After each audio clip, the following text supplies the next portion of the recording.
Hello everyone, welcome to एग्जाइडमी। प्रणाम। ये वाला लेक्चर होगा रिंग और फील्ड का इंटरकनेक्शन हम आपको दिखाएंगे। अब समझ लीजिए, दो लेक्चर मात्र बचे हैं मॉडर्न अलजेब्रा के।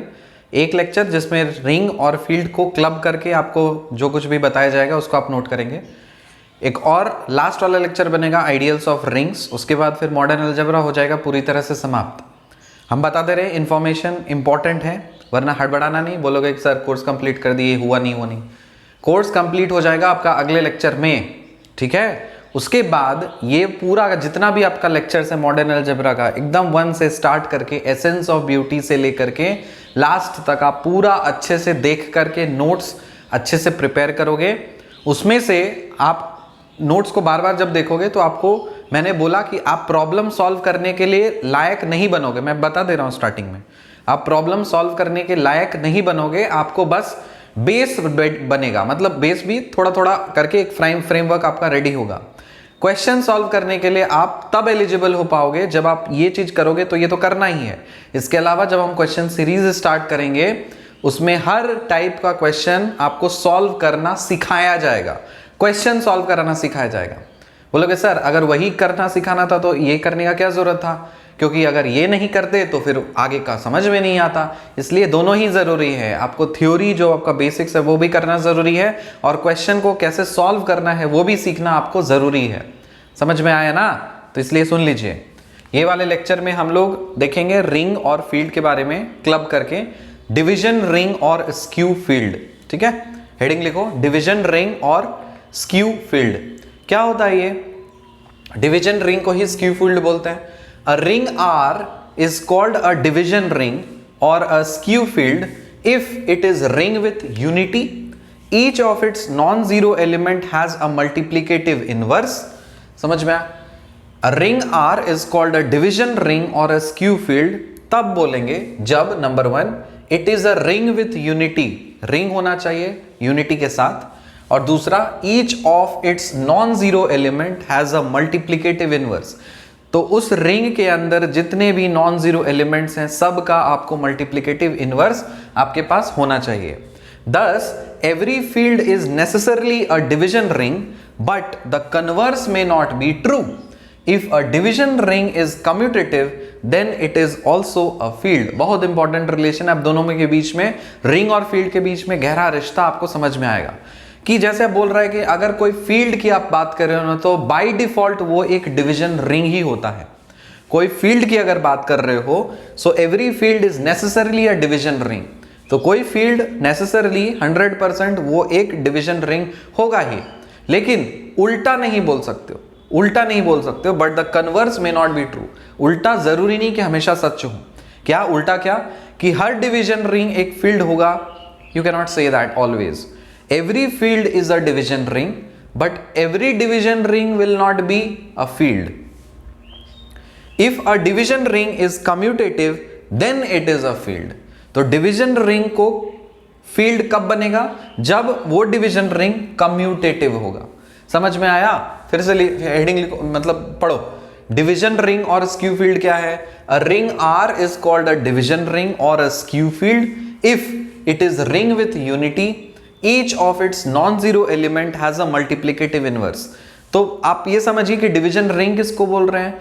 एक रिंग को हम लोग डिवीजन रिंग तब बोल रहे हैं जब वो रिंग यूनिटी के साथ में, और दूसरा हर नॉन जीरो एलिमेंट का मल्टीप्लिकेटिव इनवर्स है। जैसे 2 का मल्टीप्लिकेटिव इनवर्स 1/2, -3 का मल्टीप्लिकेटिव इनवर्स 1/-3 है ना। उसी तरह से हर नॉन जीरो एलिमेंट का अगर मल्टीप्लिकेटिव इनवर्स है और रिंग यूनिटी के साथ में है, तो वो उस रिंग को आप डिवीजन रिंग बोलोगे। पहली बात, डिवीजन रिंग को ही स्क्यू फील्ड बोलते हैं। दूसरी बात, तीसरी बात, हर field, every field is a division ring, but the converse may not be true, कि सारे के सारे फील्ड आपके नेसेसरली डिवीजन रिंग होंगे, लेकिन जरूरी नहीं कि हर डिवीजन रिंग आपका फील्ड होगा। तो डिवीजन रिंग फील्ड कब बनेगा? डिवीजन रिंग फील्ड तब बनेगा जब डिवीजन रिंग कम्यूटेटिव होगा। इतनी स्टोरी समझ में आई? आगे देखिए, एग्जाम्पल के तौर पे, the set of all n cross n non zero matrices over real number is a division ring with respect to the matrix addition and multiplication. क्या बोल रहा है?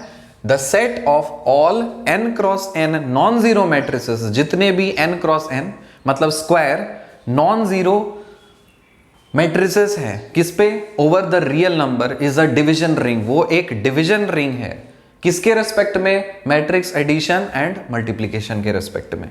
Note, it is not a field because matrix multiplication is not commutative. तो ये जो division ring है ये field नहीं होगा। क्यों?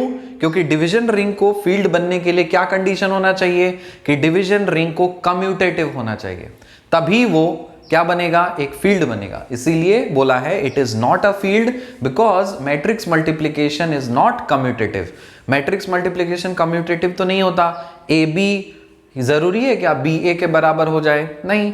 सी ए जरूरी है क्या ए सी के बराबर हो जाए? बिल्कुल भी नहीं, क्योंकि मैट्रिक्स में ऑर्डर मैटर करता है ना। इसलिए आप बोल सकते हैं it is not a field because matrix multiplication is not commutative.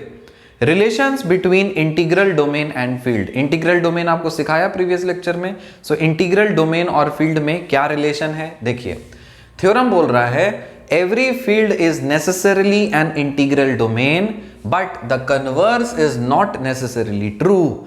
Her field आपका इंटीग्रल डोमेन होगा ही होगा, लेकिन जरूरी नहीं कि हर इंटीग्रल डोमेन आपका फील्ड बन जाए। क्या बोल रहा है? Every field is necessarily N integral domain but the converse is not necessarily true. और ये थ्योरम है, इसका ये प्रूफ है। तो प्रूफ में आप जानते हो, समझो या फिर रटो, जो करना है। Let F be a field, मान लेते हैं कि एफ कोई एक फील्ड है। देन बाय डेफिनेशन आप बोल ही सकते हो कि F is a commutative ring with unity in which multiplicative inverse of every non zero element of F exists. F is without zero divisors. Let A, B belongs to F such that A is not equal to 0, then AB is equal to 0. Then A is not equal to 0, A belongs to F. This implies A inverse belongs to F. Every non-zero element is invertible in F. Now A inverse belongs to F. AB is equal to 0. So this implies A inverse into A B is equal to A inverse into 0, क्योंकि यहाँ पे A B is equal to 0 आया है। इसको put करिए relation. यहां से आप बोल सकते हो जैसे ये जो चीज लिखा है इसको आप अलग ले लीजिए, मतलब ए इनवर्स ए कर दो। तो यहाँ पे कर दिया ए इनवर्स ए, फिर इसको एक साथ ले लिया, फिर B is equal to 0। Therefore X into 0 is equal to 0 for all X belongs to F is equal to E in, this implies EB is equal to 0, so this implies B is equal to 0. Therefore, F is without zero divisors. Consequently, F is an integral domain. तो यही prove किया कि every field is necessarily an integral domain, but the converse is not necessarily true. तो ये जो proof है ये क्या शो कर रहा है? ये शो कर रहा है कि F जो है ना ये क्या है? एक इंटीग्रल डोमेन है।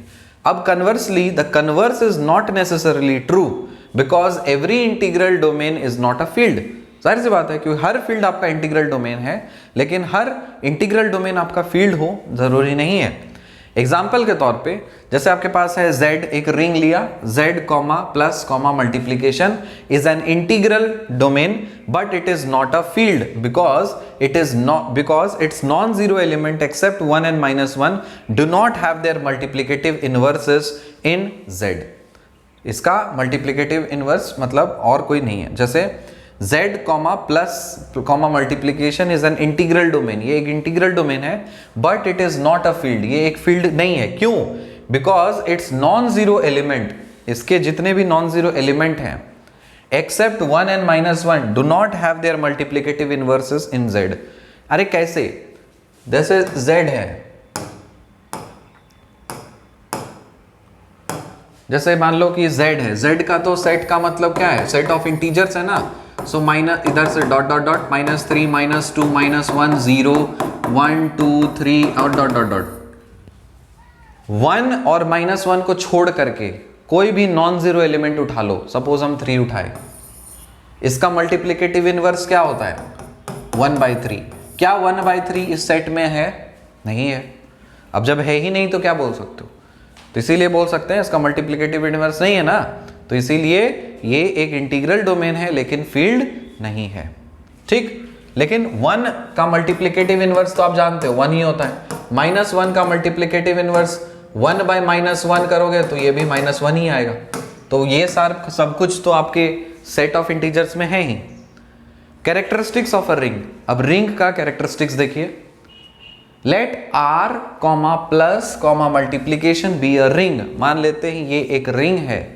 If there exist a positive integer n, मान लेते हैं कोई एक पॉजिटिव इंटीजर n है, such that na is equal to 0 for all a belongs to r, then r is said to be ring with finite characteristic. अगर ये condition satisfy होता है ना तो उस रिंग को बोलते हैं ring is a ring with finite characteristics. If no such positive integer exists, then R is said to be characteristic 0.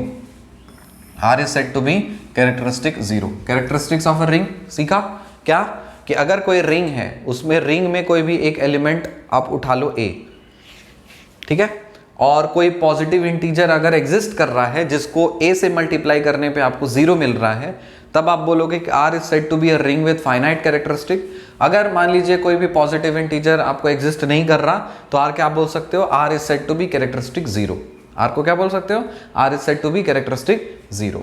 If R is a ring with finite characteristic, अब मान लेते हैं R कोई एक रिंग है with some finite characteristic, then the least positive integer n such that na is equal to 0 for all a belongs to R is said to be the characteristic of R।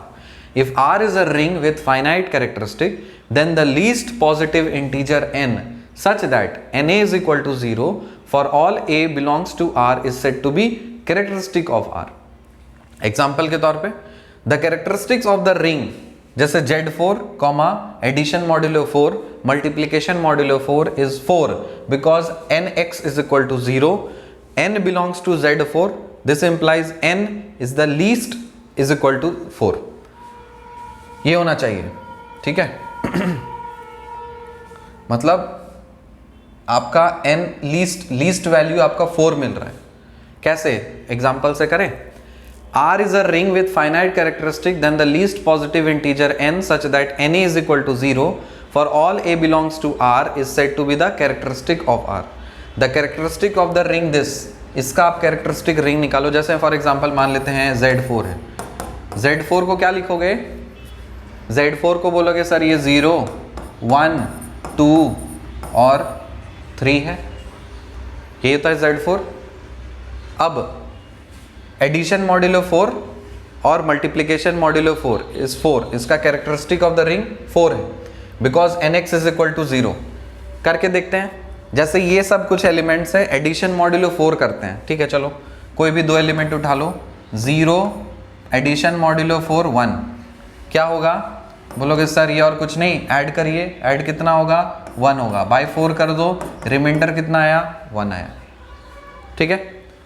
2 और 3 उठा लो, 2 addition modulo 4 3 उठा लो, 3 2 5 हो गया, 4 से divide करो, reminder कितना हो गया, 1 हो गया, ठीक। तो ये भी 1 इसके अंदर ही लाई कर रहा है, सब कुछ इसके अंदर लाई कर रहा है। 1 और 2 ले लो, सो 1 एडिशन मॉड्यूलो 4 2 ले लो, 3 डिवाइडेड बाय 4, रिमाइंडर कितना आ रहा है, 3 आ रहा है, ये 3 आ रहा है। आपको बोल रहा है कोई एक पॉजिटिव इंटीजर, मतलब फिर से पढ़ो समझ में आएगा। Let R plus multiplication be a ring, तो ये एक रिंग लिया। If there exist a positive integer n such that na is equal to 0 for all a belongs to R, जितने भी एलिमेंट्स हैं इस रिंग के अंदर, जितने भी एलिमेंट्स हैं उस रिंग के अंदर, उसके लिए अगर कोई एक पॉजिटिव एलिमेंट मान लेते हैं, सपोज मिलता है आपको n, जिसको अब मल्टीप्लाई करने से आपको 0 मिल रहा है, तब बोल सकते हो कि R is said to be a ring with finite characteristic. If no such positive integer exist then R is said to be characteristic 0। अगर कोई भी n एग्जिस्ट ही नहीं कर रहा तो उसको कैरेक्टरिस्टिक 0 बोलेंगे। If R is a ring with finite characteristic then the least positive integer n such that na is equal to 0, a belongs to R is said to be the characteristic of R। दो n तो पता है, हमें तो पता है कि finite characteristic है, लेकिन n का जो लीस्ट वैल्यू है, लीस्ट पॉजिटिव इंटीजर, n का बहुत सारा वैल्यूज हो सकता है, सबसे जो छोटा वैल्यू हो उसको बोलोगे R का वो कैरेक्टरिस्टिक है। तो यहाँ पे जैसे Z4 है ना, तो यहाँ पे +4 और एडिशन मॉड्यूलो 4 लिया हुआ है, तो इसका एडिशन, इसका कैरेक्टरिस्टिक 4 क्यों है, क्योंकि 4 से मल्टीप्लाई करने पे, कोई भी एलिमेंट को मल्टीप्लाई करने पे आपको क्या मिलना चाहिए, 0 मिलना चाहिए। चलो करके देखते हैं। 4 मल्टीप्लीकेशन मॉड्यूलो सपोज 4 0 कर दो, करो 4 0 जा 0 डिवाइडेड बाय 4 करोगे तो क्या आएगा, रिमाइंडर 0 आया। 4 से मल्टीप्लीकेशन मॉड्यूलो 1 करो, सॉरी मल्टीप्लीकेशन मॉड्यूलो 4 1 के साथ करो तो ये कितना होगा, 4 डिवाइडेड बाय 4, रिमाइंडर कितना आया 0। फिर 4 से मल्टीप्लीकेशन मॉड्यूलो 2 करो, 4 दूनी 8 डिवाइडेड बाय 4 कितना आया, रिमाइंडर 0। 0 आ रहा है ना कि सर 0 आ रहा है, वो देखना गौर से, ठीक। उसके बाद इतना तो हो गया। अब कुछ और लेते हैं। जैसे Z4 था आपके पास 0 1 2 3, ये रहा। 3 के साथ करते हैं, 4 मल्टीप्लीकेशन मॉड्यूलो 4 3 के साथ करो तो 4 तिया 12 हो गया, 4 से भाग दो कितना हो जाएगा, रिमाइंडर 0 हो गया। 4 को ही लीस्ट क्यों बोल रहे हैं, इससे कम भी कुछ हो सकता है क्या, 3 करके देखते हैं। 3 करके देखते हैं, करो तो 3 मल्टीप्लीकेशन मॉड्यूलो 4 0, 3 मल्टीप्लीकेशन मॉड्यूलो 0, 3 0 का 0 डिवाइडेड बाय 4, ये आपको रिमाइंडर क्या जा रहा है, 0। इसके लिए तो आ जा रहा है लेकिन सबके लिए होना चाहिए ना। सो 1, अब यहाँ पे 3 मल्टीप्लीकेशन मॉड्यूलो 4 1 डिवाइडेड बाय 4, तो यहाँ पे 3 डिवाइडेड बाय 4 रिमाइंडर 3, तो ये तो 0 नहीं आया, तो इसलिए 3 तो हो ही नहीं सकता। कोई एक ऐसा लीस्ट नंबर चाहिए जिसको ऑपरेशन करने से इस पे हर एलिमेंट पे वो ऑपरेशन करोगे ना तो 0 मिलना चाहिए। तो यहां तो आपने देखा ना, 3 को जब आप इससे कर रहे हो तो इससे 0 मिल जा रहा है, 3 को जब आप इससे कर रहे हो तब नहीं मिल रहा, तब तो 3 फेल हो गया, तब तो 3 फेल हो गया। अब क्या करें, Z4 इज इक्वल टू 0 1 2 3। चलो मैं रिज्यूम करके चल रहा हूं, तुमको समझ में नहीं आया।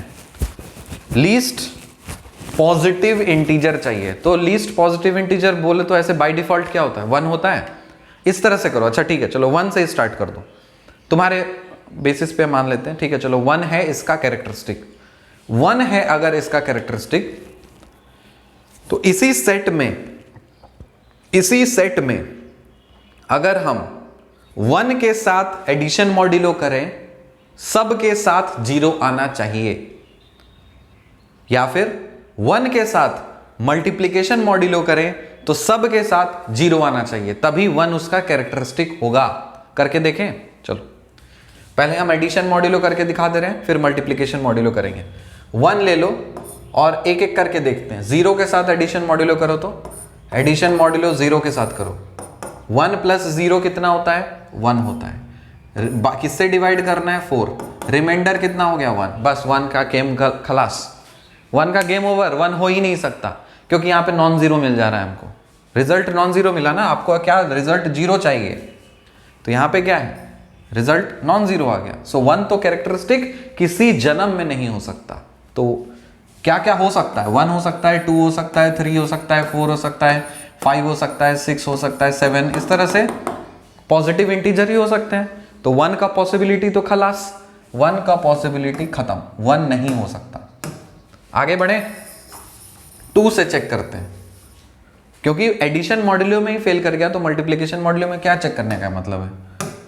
चलो 2 से करते हैं, 2 को 0 के साथ करते हैं, 2 एडिशन मॉड्यूलो 4 0 करो तो कितना होगा, पहले ऐड करेंगे 2 प्लस 0 2, 4 से भाग दो, रिमाइंडर कितना 2 2 का भी पॉसिबिलिटी खत्म, क्योंकि आंसर आपको 0 नहीं मिल रहा, खत्म, 2 का भी पॉसिबिलिटी खत्म, तो 2 भी हो ही नहीं सकता उसका कैरेक्टरिस्टिक।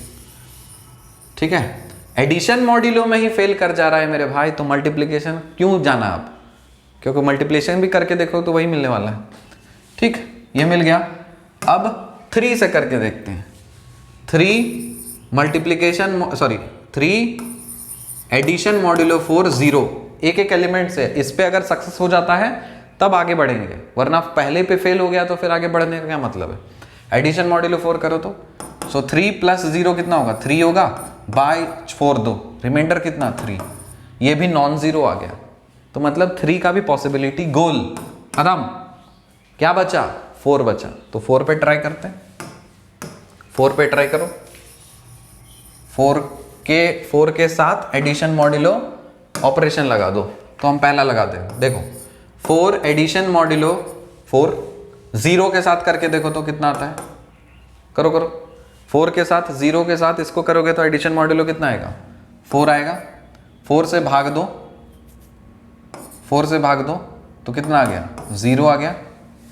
अब 4 को मल्टीप्लिकेशन मॉड्यूलो करो तो 4 मल्टीप्लिकेशन मॉड्यूलो 0 करो तो 4 0 सा 0 डिवाइडेड बाय 4 कितना हो गया, रिमाइंडर 0 हो गया। 4 को 1 के साथ करें, 4 मल्टीप्लिकेशन मॉड्यूलो 4, ठीक है।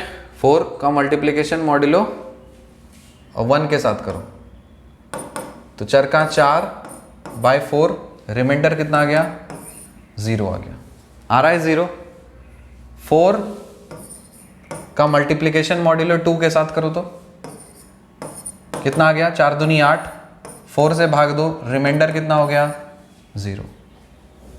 4 को 3 के साथ करिए, 4 को 3 सॉरी एडिशन मल्टीप्लिकेशन मॉड्यूलो 4 3 के साथ करो, 4 तिया 12, किससे भाग देना है, 4 से भाग देना है, रिमाइंडर कितना हो गया, 0 हो गया। आ रहा बात समझ में। तो यहाँ पे क्या आपको चेक करना है कि NA = 0, मतलब आपको मल्टीप्लिकेशन वाला ही चेक करना है, ठीक है। यहाँ पे जब आप एडिशन वाला चेक करोगे तो इसको करो 4 एडिशन मॉड्यूलो 4 1 के साथ, तो ये तो नहीं आएगा, 4 1 5 बाय 4, रिमाइंडर आ गया 1। तो इसको नहीं देखना है, यहाँ देखिए क्या है, मल्टीप्लिकेशन है ना, दिस इज मल्टीप्लिकेशन। पहले जो हम लोगों ने चेक किया 1 2 3, उसको मल्टीप्लिकेशन से भी करके देखते हैं। करो, Z4 है आपके पास, 0 1 2 3, मल्टीप्लिकेशन मॉड्यूलो लगाओ, 1 के साथ लगाते हैं। सो 1 मल्टीप्लिकेशन मॉड्यूलो 4 0 कितना हो रहा है, 1 0 सा 0 बाय 4 कर दीजिए, रिमाइंडर 0। चलो ये तो पास कर गया। 1 के साथ और करता है क्या, 1 मल्टीप्लिकेशन मॉड्यूलो 1, सो 1 बाय 4, रिमाइंडर 1, गेम ओवर, 0 नहीं मिल रहा। सो 1 अगर 1 इसका कैरेक्टरिस्टिक है तो मल्टीप्लिकेशन ऑपरेशन अगर आप चाहे 0 से करो, चाहे 1 से करो, चाहे 2 से करो, चाहे 3 से करो, आपको 0 मिलना चाहिए। लेकिन 1 तो पहले वाले के साथ 0 दे रहा है, परफेक्ट, लेकिन दूसरे वाले के साथ 1 दे रहा है, 0 नहीं दे रहा है, इसीलिए 1 इसका कैरेक्टरिस्टिक नहीं है।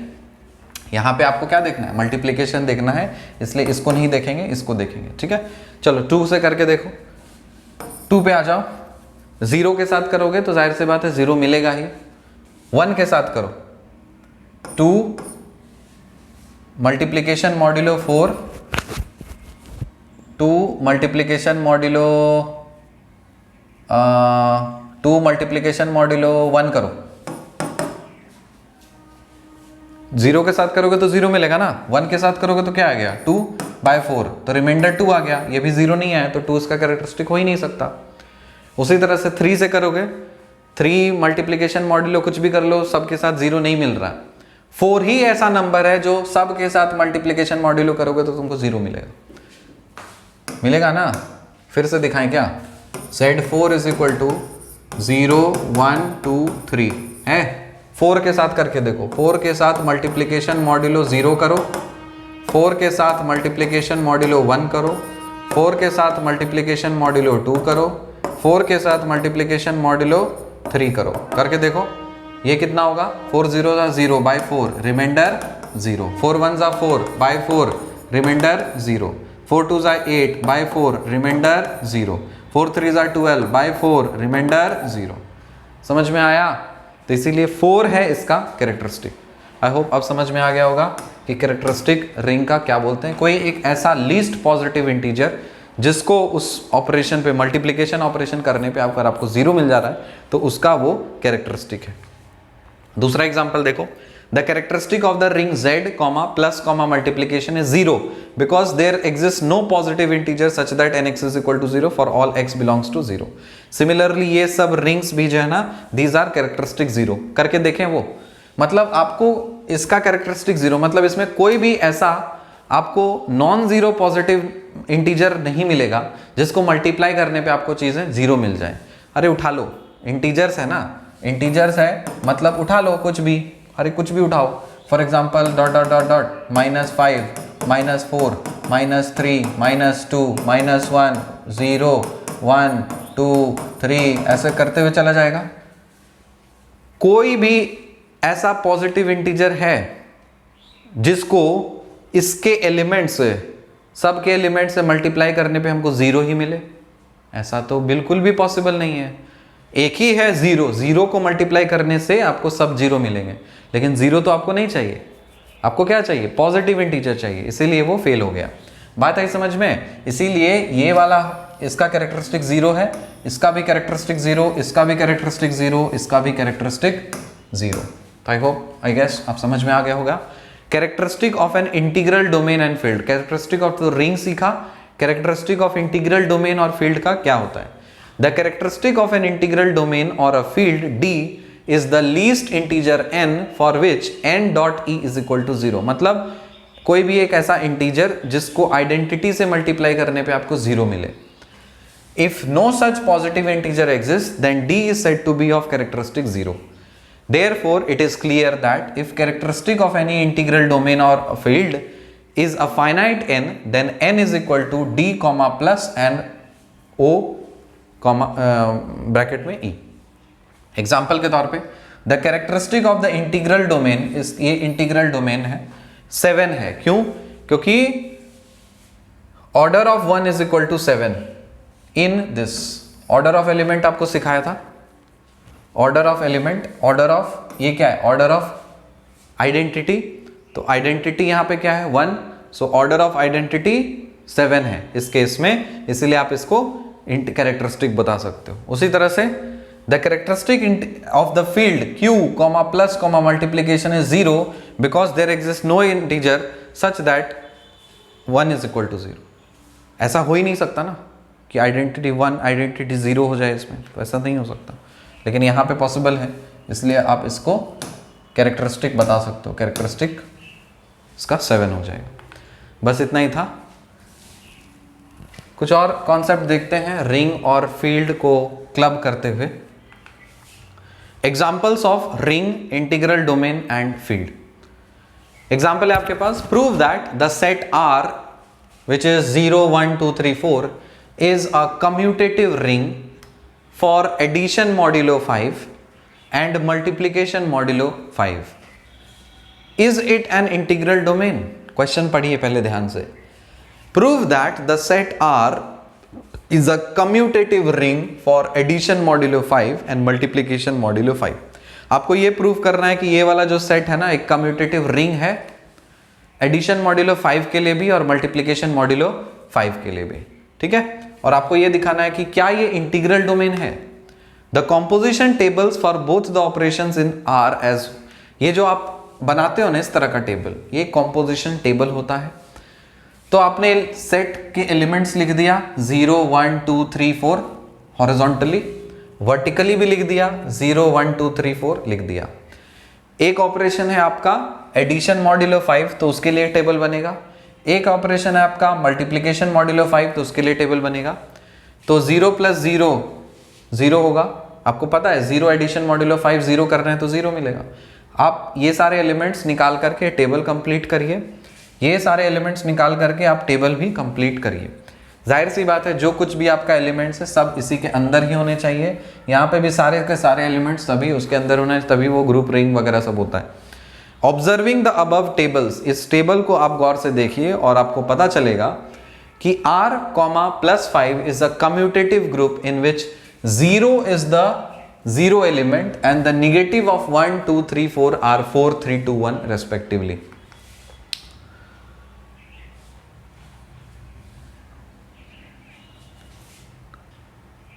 क्या बोला, r कॉमा प्लस 5, मतलब ये एक कम्यूटेटिव ग्रुप है इन which 0 is the zero element. ये जो और आपका 0 है ये तो जीरो एलिमेंट है ही, and the negative of 1 2 3 4 are 4 3 2 1 respectively. Negative of 1 2 3 4 are 4 3 2 1 respectively. कहने का मतलब है कि 1 का निगेटिव 4 है, 2 का निगेटिव 3 है, 3 का निगेटिव 2 है और 4 का निगेटिव 1 है। दूसरा r comma multiplication 5 is a semi commutative group. तो ये वाला जो है ना, ये है आपका सेमी कम्यूटेटिव ग्रुप। आप देखिए इसके एलिमेंट्स को देखिए, ये आ क्या क्या 0 आ गया, 0 आ गया, और यहाँ पे आपका 0 1 2 3 4 0 1 2 3 4, फिर यहाँ पे 2 3 4 0 3 4 0 4 0 1 0 0 1 2 3, फिर इधर भी और इधर 0। तो ये एक सेमी कम्यूटेटिव ग्रुप हो गया। तीसरा, since the distributive law is true for the original multiplication over addition operation, therefore multiplication modulo also obeys the property over addition modulo 5. Therefore r comma plus 5 comma multiplication 5 is a commutative ring. Again from the table it is clear that 1 belongs to r is the identity element and r is without zero divisors. Therefore this is an integral domain. वही उसका जो properties था वही use करके इसको solve करना है। दूसरा देखिए, show that the set of the real number of the form m plus n root 2 m comma n belongs to z with ordinary addition and multiplication of the numbers forms a ring. Is it a field? Let g is equal to m plus n root 2 m comma n belongs to z. Clearly g is a subset of the set r of the real numbers. Let x comma y belongs to g where x is equal to m1 plus n1 root 2, y is equal to m2 plus n2 root 2, m1 m2 n1 n2 belongs to z. x plus Y दोनों को add करेंगे तो m1 plus n1 root 2 plus m2 plus n2 root 2, और m1 plus m2 अलग हो गया, n1 plus n2 common लेकर के रूट 2 से मल्टीप्लाई किया, बिलोंग्स टू z हो गया। और अगर आप मल्टीप्लाई करते हो तो आपको ये वाला रिजल्ट मिलता है, g is closed for addition and multiplication of real numbers. तो यहाँ पे आपने क्या शो किया, आपने कोई भी दो नंबर रैंडम ये ग्रुप है उठाया, कोई भी दो एलिमेंट्स उठा लिए उसके, एक एलिमेंट ये दूसरा एलिमेंट ये, आप इसमें चेक करिए कि ये एडिशन में क्लोज्ड है या मल्टीप्लिकेशन में क्लोज्ड है। तो आपको देख के लग रहा है कि हाँ ये एडिशन और मल्टीप्लिकेशन दोनों में ही क्लोज्ड है, लेकिन जब माइनस करते हो तब क्या मिलता है, x minus Y belongs to G. तो ये भी सब्ट्रैक्शन भी क्लोज्ड है, x माइनस वाई मतलब सब्ट्रैक्ट जब कर रहे हो ना, तो यहाँ से आपको ये मिल जा रहा है कि x minus Y belongs to g. So g comma plus is a subgroup of the abelian group r comma r plus. So r comma plus मतलब ये जो आपका r comma plus था उसका एक सब ग्रुप है। Consequently g comma plus itself is also an abelian group. Also multiplication of the real numbers is associative, commutative and distributive over addition. Hence g comma plus comma multiplication is a commutative ring. Lastly, we see that the multiplicative inverse of any non-zero number m plus n root 2 belongs to g in R is this minus this root 2, and which need to be in g because this and this will not always be integers. क्या हुआ, हवा हो गया हवा होगा, मैं बोल रहा हूँ कि ये सब देखिए इसका टेक्निक होता है, कैसे प्रॉब्लम को सॉल्व करना होता है। आप पहले आप इसको लिखिए, चिंता मत करिए, सब हो जाएगा, आसान हो जाएगा। अभी समझाना थोड़ा सा डिफ़िकल्ट है क्योंकि आप समझ में नहीं पाएंगे, और हम आपको अभी फ़िलहाल उतने अच्छे से आपको ये सब चीज़ समझा नहीं पाएंगे। ये प्रॉब्लम सॉल्विंग स्किल है, और ये स्किल सॉल्व करने के लिए आपको मैंने बताया कि आपको स्टार्टिंग से लेके एंड तक का आपको एक अच्छा सा नेटवर्किंग टाइप का बना हुआ रहना चाहिए माइंड फ्रेम में, कि अच्छा ये स्टेप के बाद ये स्टेप, ये स्टेप के बाद ये स्टेप, वो आपका बना हुआ नहीं है। ठीक है, वो कराया जाएगा, आपको क्वेश्चन सीरीज में कराया जाएगा। फिलहाल आप देख लीजिए कि क्वेश्चन कैसे आते हैं और उसको सॉल्व कैसे करना होता है। ठीक है, अब मुझे पता है आप अभी सॉल्व नहीं कर पाएंगे, फिलहाल अभी आप नोट करते जाइए। एग्जाम्पल लिया इसका इस तरह का, मतलब मैंने बताया ना कन्वेंशनल तरीके से थोड़ा सा हट करके है। तो जनरली आप जो कैलकुलस और बाकी सारे सब्जेक्ट्स में आप सॉल्व करते थे कुछ से कुछ और आंसर आपका आ जाता था, यहाँ पे वैसा नहीं है। यहाँ पे एक प्रॉपर सिस्टमैटिक ढंग से आपको स्टेप बाय स्टेप में चीज़ें फॉलो करनी होती हैं, तभी आप उसके सॉल्यूशन पे पहुंच पाओगे। तो प्रॉब्लम सॉल्विंग तो अभी हम लोग सीखे नहीं है, सीखेंगे तब दिक्कत नहीं होगी। फिलहाल अभी आप क्वेश्चन नोट करिए, उसका सॉल्यूशन नोट करिए, ये सब नोट करो, फिर आगे बढ़ते हैं। सब फील्ड और प्राइम फील्ड। सब फील्ड क्या होता है? A non void subset F dash of a field F is called a subfield if f dash is closed for the compositions in f and f dash itself is a field for the induced composition. Example के तौर पे जैसे field मान लेते हैं, field q comma plus comma multiplication of rational numbers is a subfield of the field r comma plus comma multiplication of real numbers which itself is a subfield of the field this of the complex. जैसे group का सब group होता था ना, उसी तरह से field का सब फील्ड होता है, वही चीज़ है मेंशन। थ्योरम है इसमें, फिर से मैं ज़्यादा एक्सप्लेन नहीं करूँगा क्योंकि बेटर है कि यहाँ पे एक्सप्लेन करना इट्स अ टाइम वेस्ट। आप प्लीज़ नोट करिए। The necessary and the sufficient conditions for a non void subset S of a field F to be subfield, मतलब कोई फील्ड किसी दूसरे का सब फील्ड कब हो सकता है? जब ये दोनों कंडीशन सेटिस्फाई करते हैं। सो A belongs to S, B belongs to S, A minus B should also belongs to S, and A belongs to S and B not equal to 0 belongs to S. So A B inverse belongs to G. The conditions are necessary. First, suppose that S is a subfield of F and let A comma B belongs to S. Now S is a subfield. This implies S is a subring of F. So A belongs to S, B belongs to S, A minus B belongs to S. Again S is a subfield, so S minus 0 is a multiplicative abelian group. Therefore A belongs to S, B belongs to S, AB inverse belongs to S. Thus the conditions are necessary. इसमें होता ही है, इसका solution ही इस तरह होता है कि खत्म भी हो जाता है, फिर बाद में पता चलता है अच्छा खत्म हो गया। नोट करो, नोट करो, नोट करो। I know with a heavy heart मुझे अपने दिल पे हाथ रख करके ये करना पड़ रहा है, बट अनफॉर्चुनेटली ये करना पड़ेगा। आप अभी फ़िलहाल इस स्टेज पे नहीं हैं कि आपको प्रॉब्लम सॉल्विंग आ जाए, नहीं आएगी अभी, मैं बता दे रहा हूँ आपको। इसलिए मुझे भी अच्छा नहीं लग रहा कि इसे मैं क्या कराए दे रहा हूँ, अच्छा छपवा दे रहा हूँ। आप छाप लो प्लीज़, फिलहाल आप छाप लीजिए।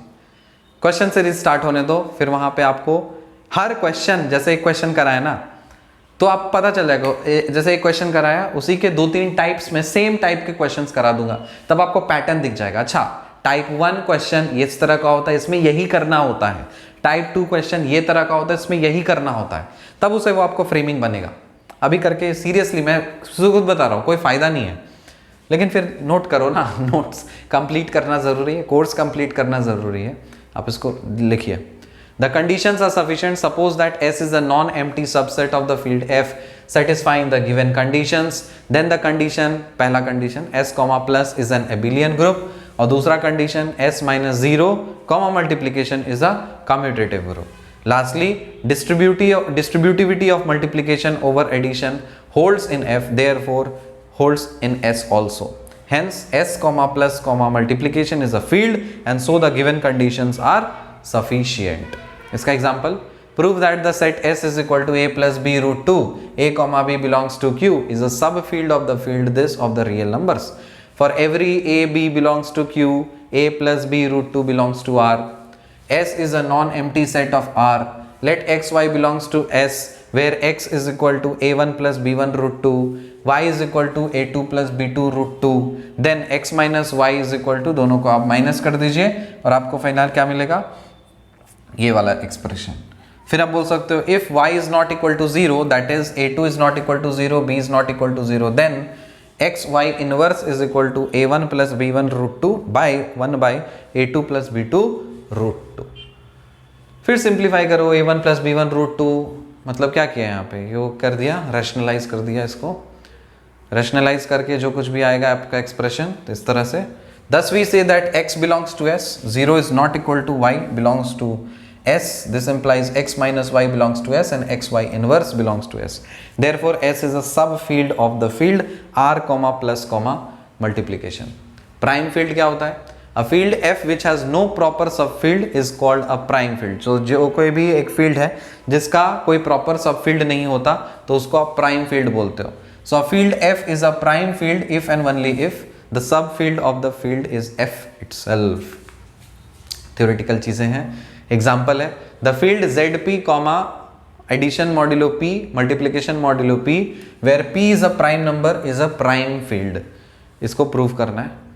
सो to show that zp comma plus p comma multiplication p is a prime field, that is to show that it does not have a proper subfield, let k be a subfield of zp, then 1 belongs to k, 0 belongs to k is a subset of zp.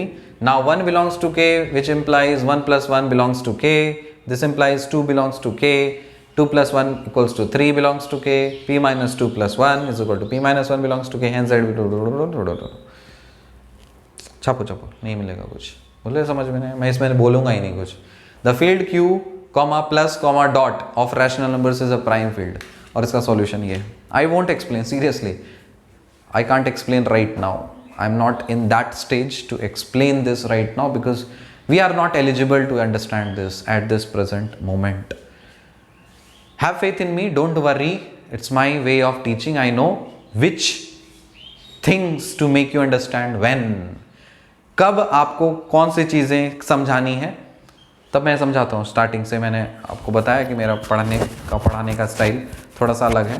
जब जो इंसान जब grass कर पाए तब वो करता है, ठीक। तो अभी मैंने बोला कि कोई मतलब ही नहीं है, अभी आपको सॉल्यूशन क्वेश्चन दिखा दिया, सॉल्यूशन दिखा दिया, मैं इसी में थोड़ा सा चेंज कर दूंगा, हवा हो जाएगा सब, तो कोई मतलब नहीं है।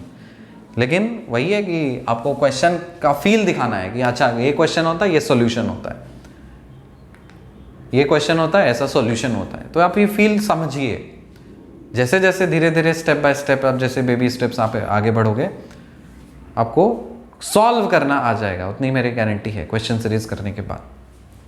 फिलहाल अभी I seriously I don't have any other option, I don't know how to make you explain this because होगा नहीं है, ठीक है।